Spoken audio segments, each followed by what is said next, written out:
Hello, my name is Haley Powell and I am a marketing major.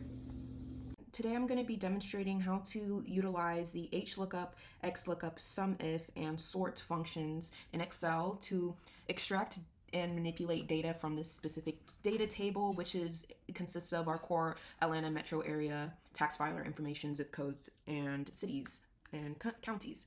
So our example zip code is going to be 30004, which is going to be entered into cell B3, and we want to use the Hlookup function first. So for this, our first argument is going to be our lookup value, which is going to be our zip code in this case. So go ahead and click that.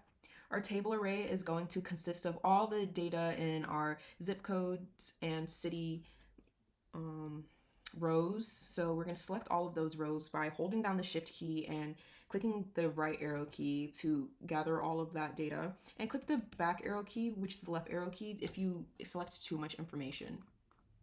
Our next argument is going to be our row index number. So this is what our corresponding row is. So our first row selected is zip code, our second row is city, and so we want to use 2 for our row index number because this is our second row that we're extracting data from. And our last argument is going to be false because we want to find the exact match. Close that with a close paren and select enter or return if you have a Mac, and now we have this city associated with this zip code generated into cell B4 using the Hlookup function. Next, we want to use the Xlookup function, and this is going to find out the county associated with this city. So our lookup value is going to be cell B4, which is our city of Alpharetta. And our lookup array, let's go ahead and use our formula builder so we can get a better look at that.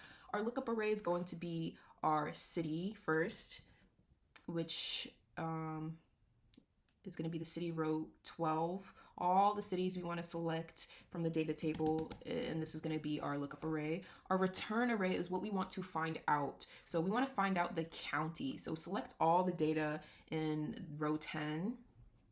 So all of our counties in Georgia is located in this row, and we want to select that. You can also click and drag using the left click, and you can drag all of that information to go into our formula. If not found is an optional argument, so we're not going to put anything there. And then we want to put 0 for our match mode and select done. And now our result is Fulton County. So we just use the Xlookup function to extract data from this table using our city that we already have generated using the Hlookup function.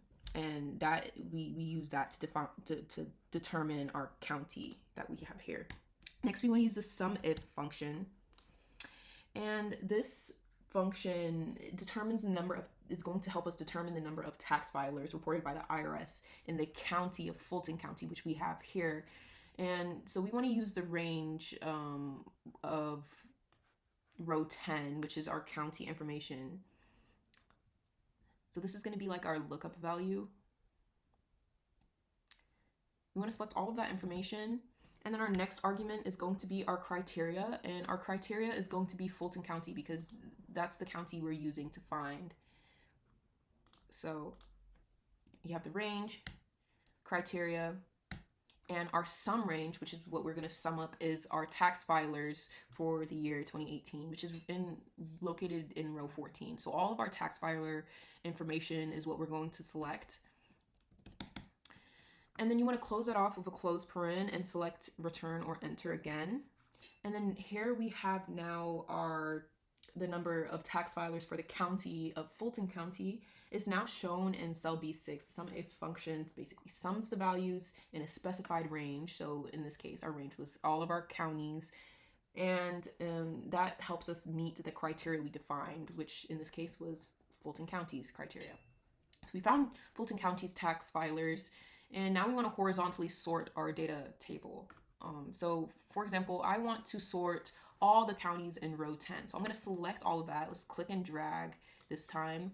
And in your home ribbon, you can see that there's a sort and filter option. You want to custom sort.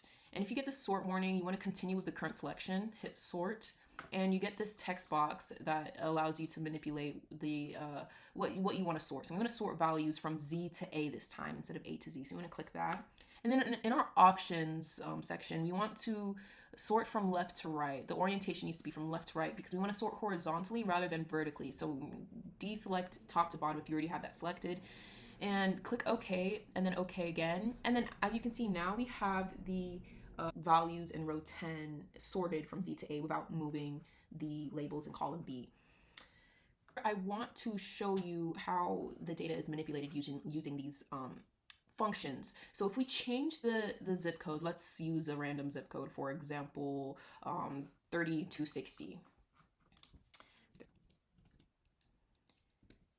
Our city and county now changes, as well as our tax filer information changes based on the zip code that we have inputted because of the Hlookup and Xlookup and Sumif functions being inputted. So that concludes my demonstration video. Please click that big thumbs up at the bottom of your screen and make sure and comment and tell me your thoughts or what function you liked best, because this is my entrance into my YouTube era. I have never made a YouTube video before, so I hope you guys really enjoyed. Thank you, and see you guys next time. Bye!